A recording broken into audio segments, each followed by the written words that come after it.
ñetteel bi mooy quelle est la stratégie pour aller outil moyen yooyu tey la politique va s'imposer parce que si vous sentez les actions ou les actes que pose le maire par rapport au pouvoir da ngay sentir que ne àndul ak majorité bi il s'oppose loolu mën na am ay conséquences bu ngeen fàttalikoo ba muy ànd ak Macky Sall waxoon li tax mu dem ànd ak Macky Sall en tant que pouvoir parce que dafa bëggoon préserver njariñu Médina cette fois-ci je pense que la règle peut être. mais yow d'accord nga ci dem boobu. dem ban. dem bu mu demoon rejoindre Macky Sall. Non à l'époque jamono jooju moom ànduma ci. ok waaw jamono jooju ànduma ci mais après j'ai compris la stratégie mooy demul woon pour boppam mais Médina la doon utal mbir. ok benn. mais kon mën na dem Pastef. tey jàpp naa ne bu fi Macky Sall nekkoon ba léegi. chantier yi ñu am yiw ci bëree bëri yegg na. voilà par rapport au chantier surtout celui du lycée. gis nañu ko y a eu arrêt. absolument defe naa ak yeneen chantier je pense.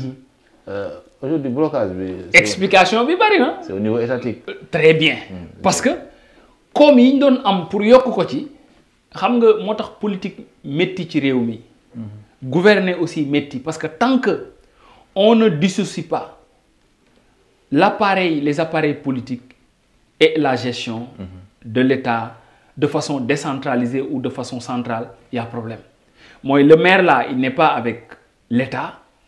Par conséquent, engagement yi État amone dans sa commune, l'État tente de freiner ça. Lolu day am impact sur la population. Bien sûr. Motax man je l'invite sur sa stratégie ancienne. Moi, bu njariñu Médina taxawé, ses ambitions doivent être derrière. Moi, fileeg mi ngi mën a yóotu ay mbir pour indil ko Médina na def ni mu daan def mooy Médina soxlawuñu confrontation affrontement avec l'État central avec déedéet on l'invite à préserver cette posture de défendre les intérêts de la Médina man ci loolu laa koy invité comme une très bonne stratégie la stratégie politique l'oblige parfois à maintenir et préserver sa base électorale pour éviter des défritements, ainsi de suite. Lolo, l'ENEL, c'est la politique. Dans 2 ans, dans 3 ans, dans 2 ans, mën na ci inscrire pour au moins continuer la trajectoire bi mu am. S'il sera candidat. Je mets une interrogation. Mais li gën a probable ci li ma gis ak li may xeeñ mooy je pense qu'il sera candidat. Bëgg nga mu doon candidat est-ce que non loolu man mënuma ci prononcer wu. ah si man non xam nga tax mais nag xam nga soo non bëgg naa soo bay naa la nga développé. waaw non mais da ngay wax sa xalaat. non ci laay jëm. xam nga nee naa la. am na loo xamante ne. moom la concerné. non yow en ce qui te concerne. waaw non man li ma concerné. bu doon yow en tant que citoyen. waaw war a dem ci gis ni waa ji waxoon na fi lii et cetera. si j'étais dans sa position. man su ma nekkoon position. non j'allais consulter les populations. su ma nekkoon dans sa position. mais est-ce que déjà il n'a pas consulté les populations par rapport aux dernières élections gars yi dafa mel ni tontu nañ ko de. wala doo ko nattee foofu. non bu ñu ko nattee foofu juum. xam nga man je veux être objectif. dans tout ce que je dis.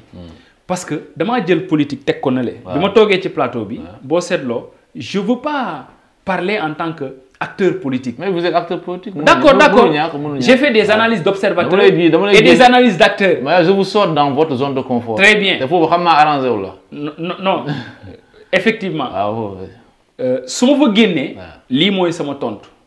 Moi, la politique l'oblige maintenant à devenir candidat. OK. Mais la morale. La morale et l'engagement et les promesses ne l'obligent pas. OK. Ça c'est la vérité. OK. ñaareel bi ci topp moom mooy en termes d'enjeu et de stratégie il est tenu comme ni ma ko waxee fële bañ a sóobu ci une opposition avec l'État pour xañ Médina lu baree bari mooy mu continuer à parce que wax na ko récemment bi ko Barthélémy Dias seetsee nee na politique du adversité du xeex mais question d'opportunité la ak stratégie li tax mu wax ko boo comprendre mooy ay jamono yàggul dara il s'est divergé totalement avec Barthélémy Dias bokkuñu woon ay gis-gis mais tey am na lu leen rapproché lan moo leen rapproché. non maintenant voilà d'accord non allez-y après comme ça. lan moo leen rapproché ñu perte fil bi. lan moo leen rapproché.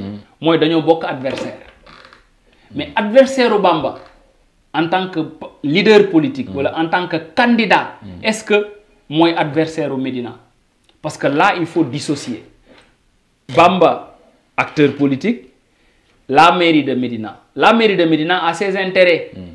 Parce qu'il appartient à l'État. L'État, c'est un ensemble. Décentralisé, la commune fait partie de l'État. Mais moi, je veux qu'on parle maintenant de politique. Voilà. Maintenant, on met l'État de l'autre côté, on met la mairie de l'autre côté. Maintenant, parlant de politique, est-ce qu'aujourd'hui, si on a une élection 2029, le maire Bamba Fall a toujours des sens pour continuer à... mon ami et mon frère Cheikh Ba laa lay tontu dañuy dem élection ma ne leen ku bëgg a gagner Bamba fii il faut que nga am 12 000 voix ñu ne ma foo ko teg ma ne leen Bamba n'atteindra pas 10 000 voix ñu ne ma lu tax nga wax ma ne leen depuis muy dem élection musul egg 10 000 voix li tax musul egg 10 000 voix boobu mbir mi carte gi dafa jaxasoo parce que y a l'électorat de Seydou qui avoisine les 4 000 5 000 électeurs.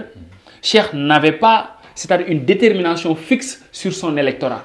Et Bamba, pendant ce temps-là, évoluait entre 7 000 à 8 000 voix. Et par conséquent, quand il a renforcé sa stratégie, il s'est retrouvé à 9 000 voix. Donc, la ma waxoon am na mooy atteindre 10 000 voix. Quand nous travaillons sur perspective 12 000 voix, on allait gagner facilement. Parce que boobu j'ai étudié dama def benn plan stratégique bu ñuy wax stratégie d'orientation du potentiel électoral de la commune de Médina. Avec les 4449 maisons yi fi nekk, les 11 quartiers, la répartition spatiale de la commune, naka la électorat bi répartir yo document boobu loolu moo si nekk. Quand je l'ai donné à Cheikh dama ne ko boo demee Thiery nii nga war a duggee nii ngay fexe ba am une dynamique. dafa mel ni je vais maîtriser. Très bien.